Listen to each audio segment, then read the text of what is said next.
Saudara-saudaraku yang saya kasih dalam Tuhan Yesus, senang sekali kembali kita bisa bertemu dalam kesempatan hari ini, Minggu 14 Juni 2020.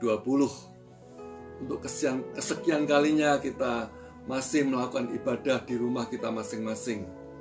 Tapi itu tidak mengapa, kita tetap harus semangat, tetap harus optimis bahwa di rumah pun ketika kita melakukan ibadah, di situ Tuhan Yesus pasti hadir bersama-sama kita. Haleluya. Nah, pada kesempatan kali ini saya rindu untuk berbagi kebenaran firman Tuhan.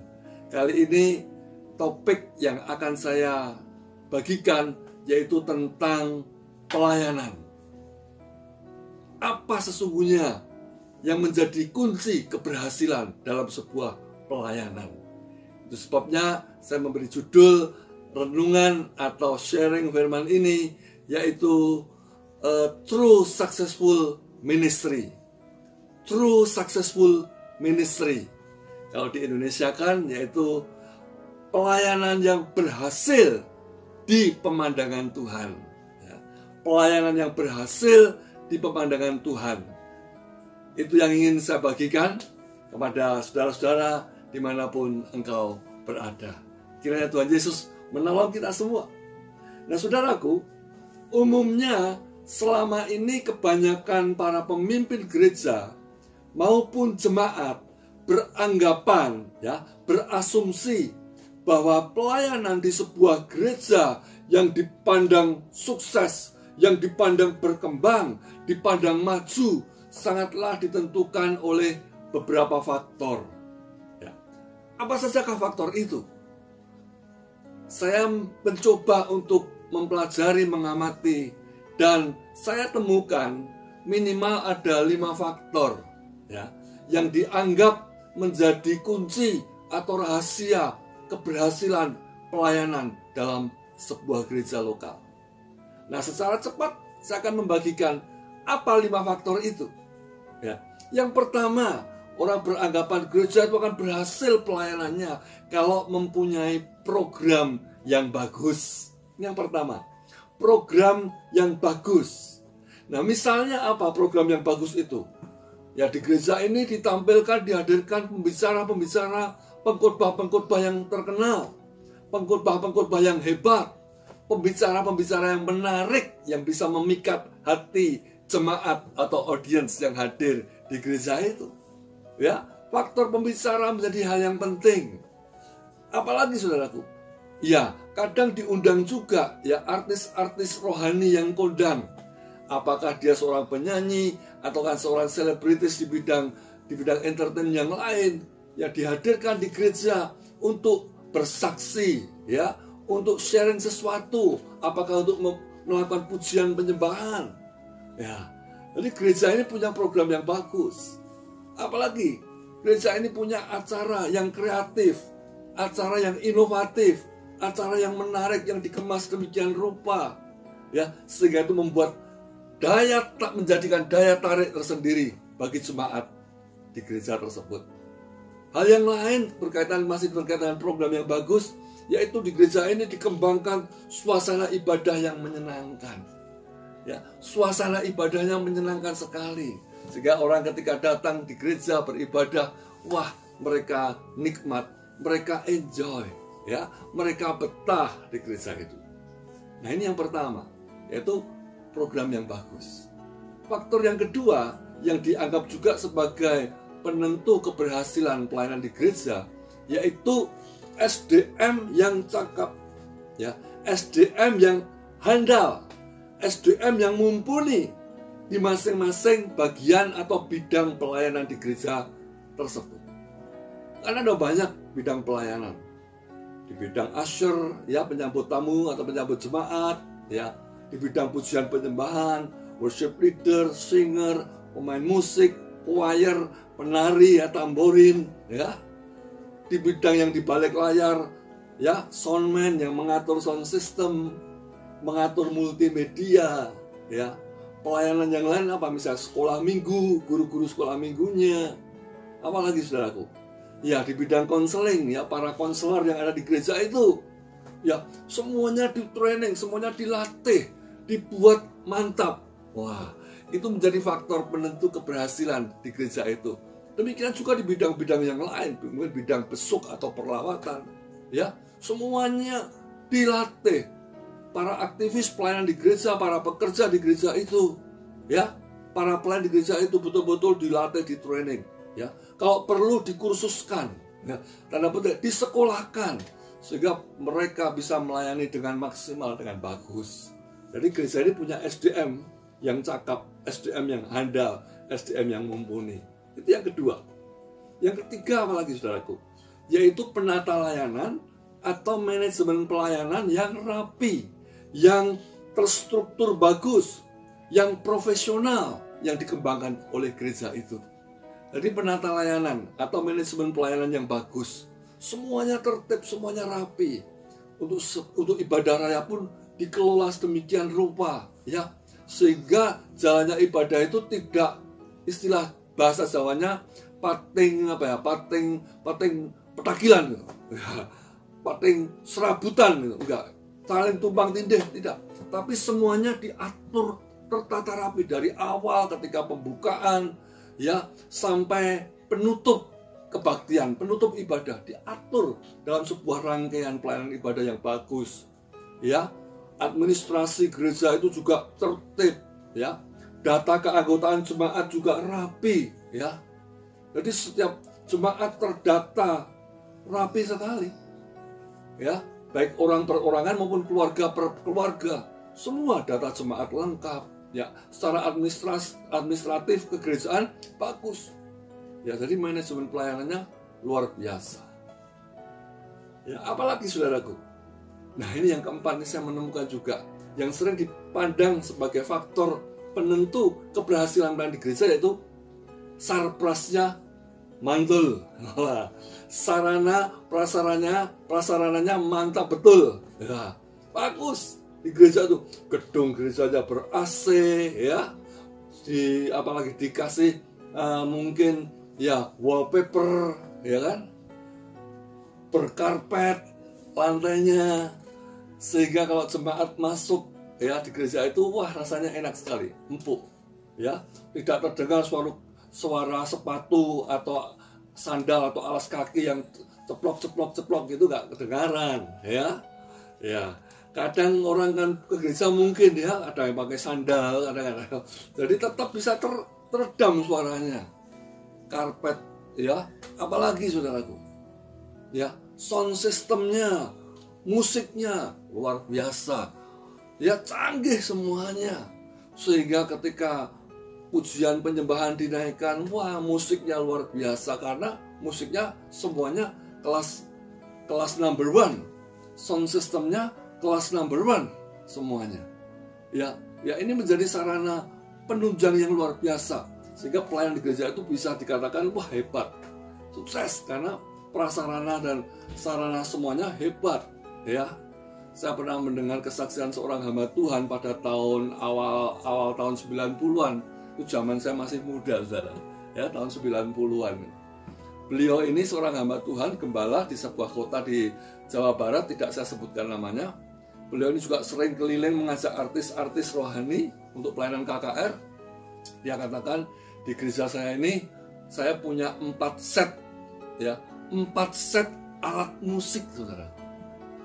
Jadi, bukan hanya 1 set, tapi 4 set. Jadi drumnya juga ada 4, keyboardnya kalau satu set misal 2 keyboard atau 2 player keyboard, ya, pemain keyboard 2 berarti keyboardnya 8, kan begitu, ya. Bassnya juga mungkin 4 gitu, ya, gitarnya 4, dan pokoknya 4 set. Dia katakan 1 set alat musik yang ada pada kami zaman dulu itu, saudara, tahun 90-an awal itu harganya 600 juta, saudara. Ya, 600 juta itu 1 set. Bayangkan kalau 4 set berarti total, ya, aset untuk alat musiknya saja ini belum sound system. Ya, hanya alat musik berarti berapa? 600 kali 4, 2,4 M pada zaman itu. 2,4 M itu nilainya besar sekali pada zaman itu, saudara. Karena apa? Karena waktu itu dolar masih sekitar 2.000 rupiahan. 1 dolar masih 2.000 rupiah, saudaraku. Ya, kan mendekati Krismon kan sekitar 2.500 tahun 97 ya. Nah, itu awal 90-an, 91, 92 itu dolar sekitar masih 2.000 rupiah. Nah, hamba Tuhan punya 4 set alat musik luar biasa dengan harga per setnya 600 juta. Nah, kalau dikurskan hari ini berapa, saudara? Hari ini dolar kan sekitar 14.000 ya. Ya, anggaplah 14.000 rupiah. Berarti 7 kali lipat dibandingkan dengan harga tahun itu. Ya, tinggal dikalikan saja kalau sekarang. Dari 2,4 M kali 7. Nah, saudara bisa berhitung sendiri. Ya, pokoknya sarana prasarannya hebat. Ya, multimedia. Sekarang kan banyak gereja pakai multimedia yang canggih-canggih ya. Bukan hanya dengan layar yang dikerek itu yang bisa dinaik turunkan. Tapi layarnya sudah layar-layar layar kayak layar bioskop itu di gedung bioskop. Lebar dan tajam sekali. Multimedia juga canggih, saudaraku. Ya. Dan bukan hanya satu di gereja itu. Saya pernah masuk di sebuah gereja, ya. Ternyata saya lihat, waduh, layar multimedianya ada 3. Yang besar, yang utama itu memang di tengah, saudaraku. Kayak layar bioskop itu besarnya. Lalu yang di samping kanan dan samping kiri ada lagi agak sedikit lebih kecil dibanding dengan yang tengah. Ya, jadi ada 3, saudara. Karena gereja ini besar dan cukup lebar. Sehingga dengan adanya 3 layar di samping kanan, di samping kiri sama yang utama di tengah, itu jemaat duduk dimanapun enak sekali. Ya, bisa memandang langsung ke depan, tidak perlu memandang menengok ke arah kanan atau kiri untuk mendapatkan bisa melihat tampilan di mulmet itu, di layar mulmet itu dengan bagus, dengan enak. Cukup dimanapun dia duduk, ya dia bisa cukup memandang ke depan saja. Multimedianya hebat. Dan sarana yang lain, gereja itu punya transportasi ya, yang memadai untuk antar jemput jemaat. Wah, saudaraku, kalau gereja punya ini semua, wah, orang berkata, wah, gereja itu sukses. Pelayanan gereja itu berhasil. Buktinya apa? Ya pasti gereja yang seperti ini akan menjadi daya tarik bagi jemaat untuk datang. Sehingga di gereja seperti ini biasanya penuh sesak jemaatnya. Ya, terjadi ledakan pengunjung ibadah pada setiap minggu. Ya, mungkin saja yang beribadah di gereja itu belum tentu semuanya adalah anggota gereja tersebut. Tapi ada banyak juga dari jemaat simpatisan. Ada dari gereja lain yang karena melihat gereja ini kok menarik, akhirnya datang juga ibadah di situ sebagai jemaat simpatisan atau pengunjung atau pendatang yang tidak tetap. Karena orang-orang yang simpatisan itu dia punya gereja lokal sendiri, katakanlah dia ibadah di gereja lokalnya minggu pagi, begitu kan. Nah, gereja yang bagus ini kan punya berapa kali ibadah raya, bisa 4, bisa 5 kali dalam hari minggu. Nah, dia bisa datang sorenya atau mungkin malamnya di gereja ini untuk mengikuti suasana yang menyenangkan tadi. Ya, ini menyenangkan, saudara. Bagi jemaat, bagi kita manusia, wah, melihat hal seperti ini kita enjoy sekali, kita senang sekali. Nah, dan yang kelima, saudaraku, tentunya juga faktor dana. Ya, dana yang tersedia. Ya, sehingga kalau mengadakan acara apapun dengan dana yang tersedia itu bisa lancar, bisa berjalan bagus. Bayangkan gereja yang dananya kembang kempis, saudara. Dananya tidak banyak, tidak kuat. Mau buat program pelayanan apapun, mau program acara apapun, kalau nggak ada dananya repot. Harus kerja keras, banting tulang istilahnya, berjerih lelah untuk mencari dana. Ya, mengadakan aksi jual makanan, mengadakan aksi jual apa lagi, ya untuk pencarian dana. Nah, saudaraku, kalau gereja itu dananya kuat, wah, mau melakukan apa saja bisa. Mau retreat di tempat yang jauh, yang enak, yang nyaman, mau mengadakan konser di gereja itu bisa saja, karena dananya tersedia. Ya, sehingga seluruh kegiatan itu bisa tercover dengan maksimal. Nah, 5 hal ini ya yang sering kali dipandang sebagai inilah faktor penentu kesuksesan, keberhasilan pelayanan di sebuah gereja. Saya katakan, saudaraku, semua hal ini ya tidak ada salahnya. Ya nggak salah sih. Dan mungkin memang diperlukan keberadaannya oleh kebanyakan gereja masa kini, khususnya gereja-gereja besar yang ada di kota-kota besar juga. Ya. Namun, saya mau beri catatan. Namun, juga tidaklah benar sama sekali bila dikatakan bahwa faktor-faktor tadi yang 5 hal yang saya sebutkan itu menjadi penentu utama bagi keberhasilan, bagi kemajuan pelayanan dalam gereja. Ya, saya katakan tidak benar juga sama sekali kalau dikatakan keberhasilan pelayanan di sebuah gereja ditentukan oleh 5 hal tadi. Ya, buktinya apa kalau itu tidak menjadi penentu utama? Ya, buktinya bisa kita rasakan, bisa kita lihat sekarang ini, hari-hari ini. Sejak dunia dilanda pandemi COVID, termasuk kita yang di Indonesia, sehingga mulai Maret menjelang akhir Maret 2020 ini, ya 3 bulan yang lalu, kita disarankan, dihimbau untuk tidak bisa ibadah lagi di gereja. Semua gereja mengadakan ibadah secara streaming online, ya. Jemaat beribadah di rumah masing-masing.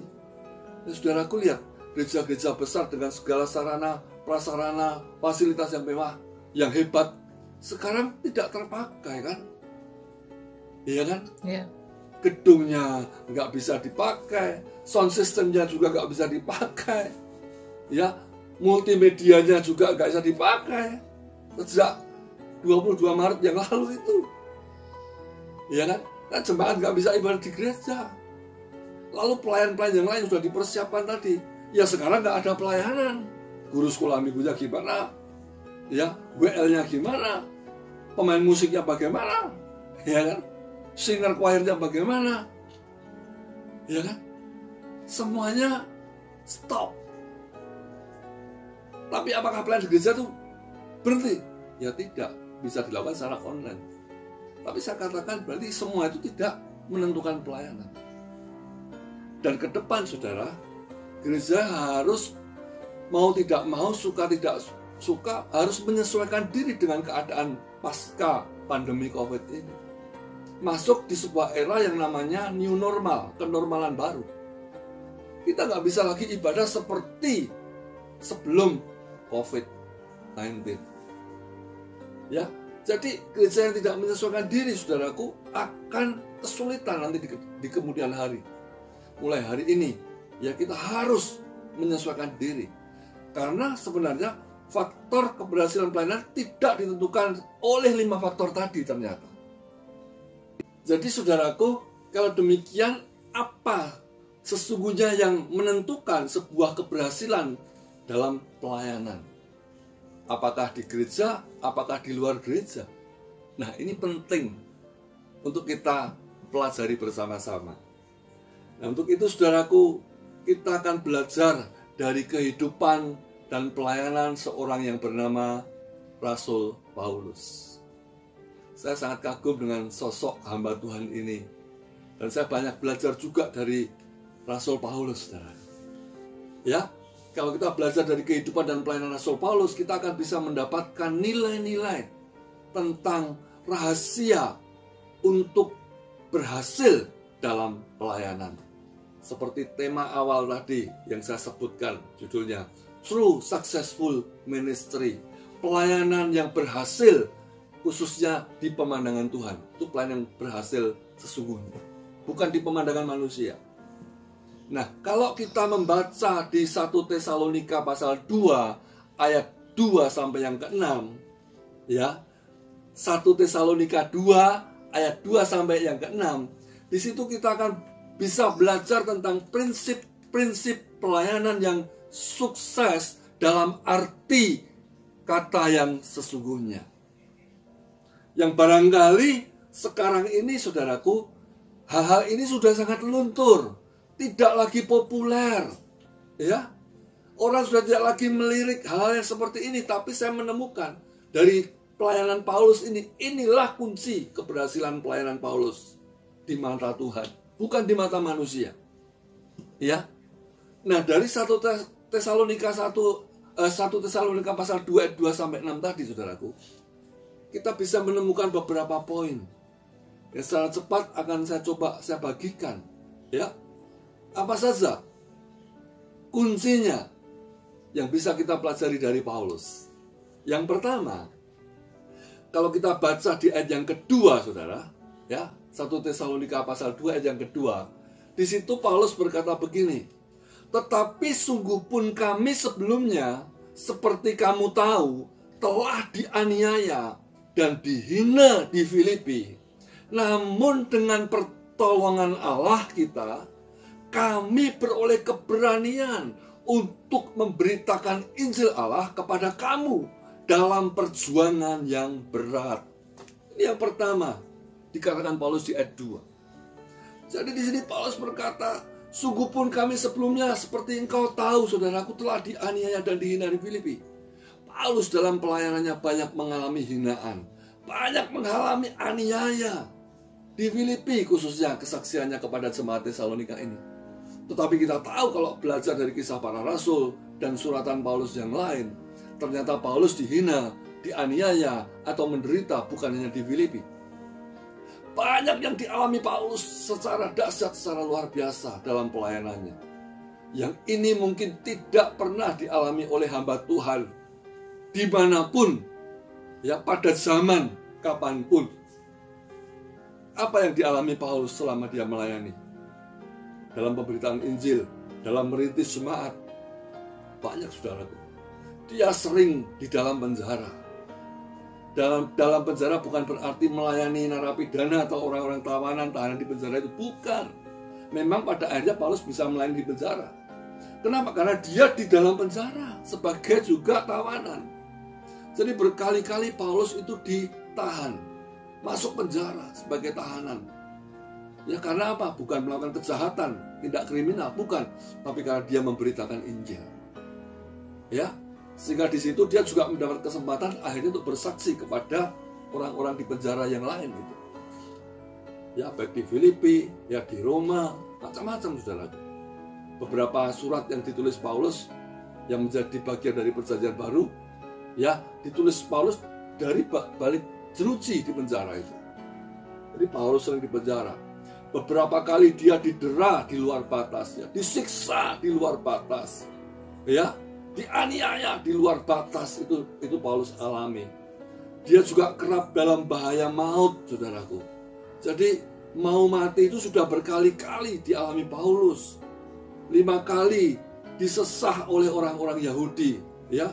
Disesah itu dipukuli, saudaraku, dengan kayak cambuk gitu ya, kayak seperti gitu ya. Ya, 5 kali dia disesah. Dan setiap kali disesah itu dia menerima 39 pukulan, saudara. 39 pukulan.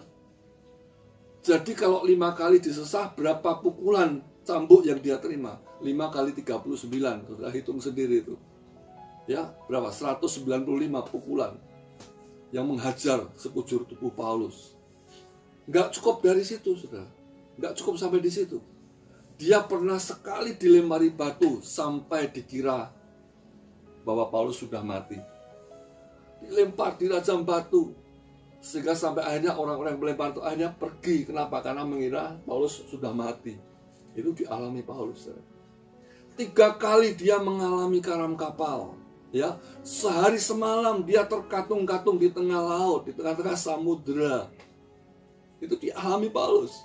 Dalam perjalanan pelayanannya sering dia diancam bahaya banjir, bahaya penyamun atau perampok, ya, bahaya dari orang-orang Yahudi maupun orang-orang yang bukan Yahudi yang mengancam jiwanya. Itu dialami Paulus. Bahaya di kota, bahaya di padang gurun, bahaya di tengah laut, itu dialami Paulus, saudaraku. Bahaya dari pihak saudara-saudara palsu, itu dialami Paulus, saudara. Kerap kali dia katakan, aku tidak tidur, bukan karena ronda, bukan, tapi karena dia memang dalam kondisi yang sangat, ya, menekan dia sehingga dia sulit untuk memejamkan mata karena saking menderitanya. Dia tidak tidur, kelaparan, kehausan, kedinginan, tidak punya pakaian yang pantas dipakai, dan lain sebagainya. Itulah penderitaan, itulah aniaya, itulah kesengsaraan yang dialami Paulus selama dia melayani Tuhan. Baik dalam memberitakan Injil maupun dalam merintis jemaat-jemaat seperti yang kita bisa baca di Kisah Para Rasul. Jadi poin pertama apa yang bisa kita petik dari keberhasilan Paulus dalam pelayanannya di pemandangan Tuhan, yaitu karena dia rela menderita dan mengalami perjuangan berat, serta tetap konsisten, serta tetap teguh dan tidak mundur dari pelayanan. Haleluya, amin saudara. Amin. Rela menderita untuk mengalami perjuangan penderitaan yang berat, tetap konsisten, tidak mundur, tetap teguh dalam pelayanan. Itu Paulus. Jadi saudara-saudaraku, mari kita mengikuti jejak teladan Paulus ini. Di tengah penderitaan, tekanan apapun, jangan mundur, jangan berhenti. Amin. Kalau kita bertekun, kita terus berjuang, percayalah di pemandangan Tuhan, pelayanan kita berhasil. Amin. Sekalipun kita tidak punya program yang bagus, tidak punya SDM yang mumpuni, tidak punya dana yang kuat, ya, tidak punya prasarana-sarana yang hebat, tapi bisa bertekun dalam penderitaan, dalam melayani Tuhan. Di situ Tuhan pasti berkenan. Amin. Pada kita.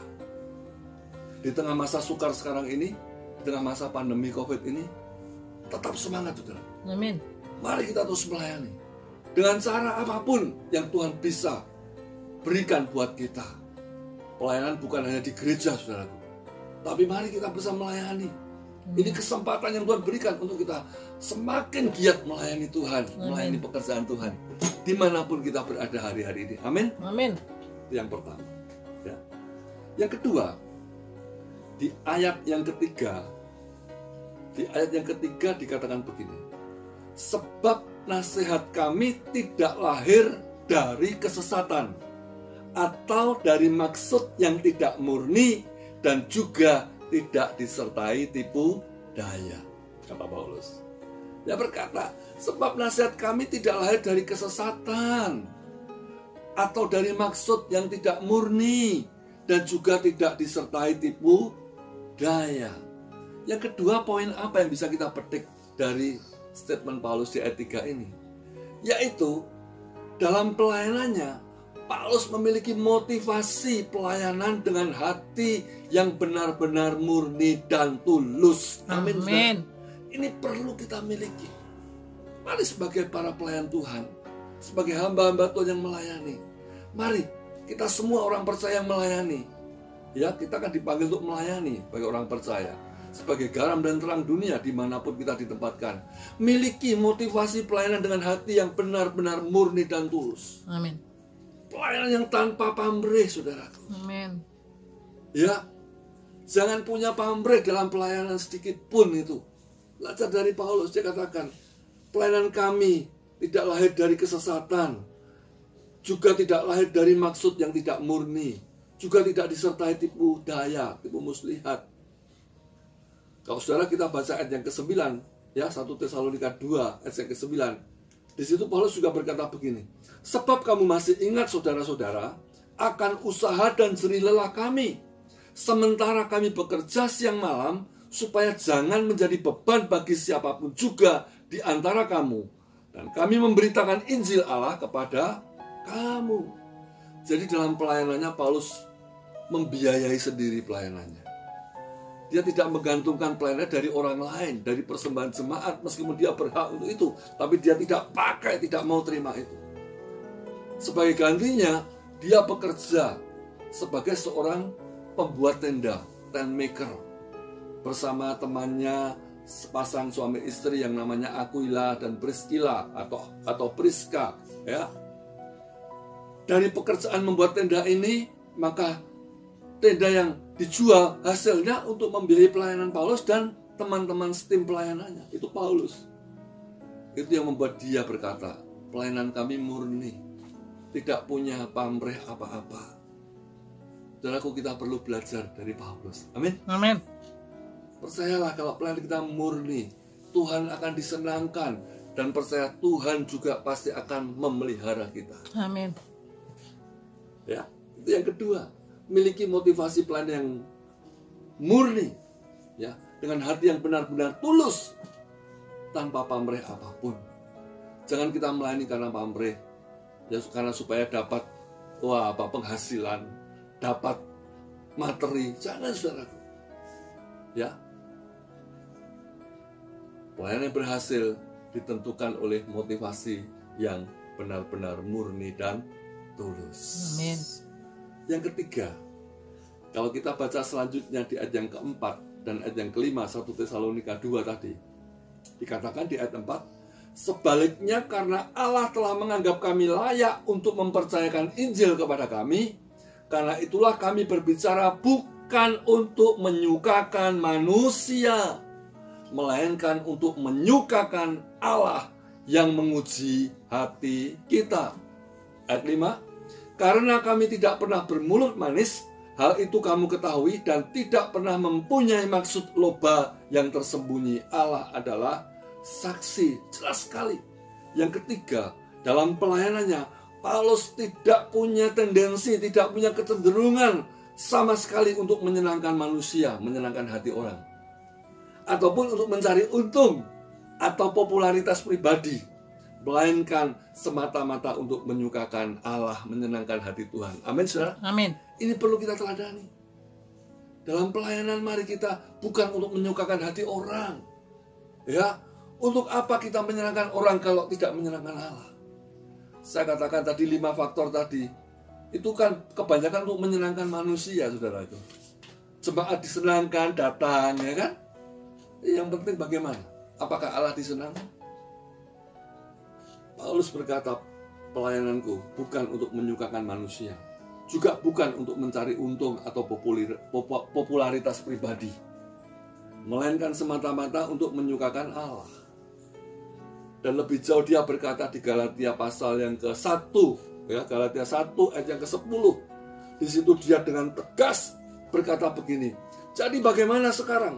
Adakah ku cari kesukaan manusia atau kesukaan Allah? Adakah ku coba berkenan kepada manusia? Dan Paulus berkata, sekiranya aku masih mau mencoba berkenan kepada manusia, masih mau mencoba menyenangkan hati manusia, dia berkata, maka aku bukanlah hamba Kristus. Amin, saudara? Amin. Beranikah kita berkata seperti ini? Kalau aku masih mau mencoba menyenangkan hati orang, berarti aku bukan hamba Kristus, aku hamba manusia. Tapi Paulus berani berkata demikian. Dan itu terbukti, saudara. Hidup dan pelayanannya, dia semata-mata untuk menyukakan hati Tuhan. Dan kita perlu belajar di sini. Amin. Amin. Dalam pelayanan mari senangkan hati Tuhan saja. Kalau Tuhan senang, percayalah, Dia ada di pihak kita. Amin. Dan kita pasti akan dipelihara, disertainya secara luar biasa. Haleluya. Dan yang keempat, yang terakhir, di ayat yang ke-6 1 Tesalonika pasal 2 ayat yang ke-6, ya, di situ Paulus berkata, juga tidak pernah kami mencari pujian dari manusia, baik dari kamu maupun dari orang-orang lain, sekalipun kami dapat berbuat demikian sebagai rasul-rasul Kristus. Perhatikan kata-kata ini. Juga tidak pernah kami mencari pujian dari manusia. Artinya apa, saudaraku? Dalam pelayanannya, Paulus sama sekali tidak untuk mencari pujian dari manusia. Amin. Amin. Itu perlu kita teladani, saudaraku. Ya, jangan sekali-kali kita mencari pujian dari manusia. Ya, kalau kita melayani supaya dipuji, supaya dilihat orang, supaya dianggap wah hebat, di pemandangan Tuhan kita tidak berkenan. Meskipun mungkin di pandangan manusia sukses pelayanan kita, tapi di pemandangan Tuhan kita tidak sukses. Tetap rendah hati, saudara. Amin. Amin. Kalau kita dipakai, kita ini hanya hamba, alat yang tidak bisa berbuat apa-apa kalau bukan karena Tuhan juga.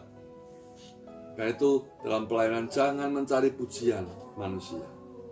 Kalau kita dipuji, ya bersyukur, katakan semua itu hanya untuk kemuliaan Tuhan saja.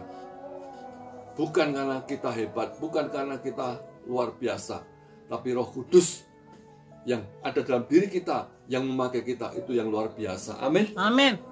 Jadi seperti Paulus, mari kita jangan mencari pujian dari manusia.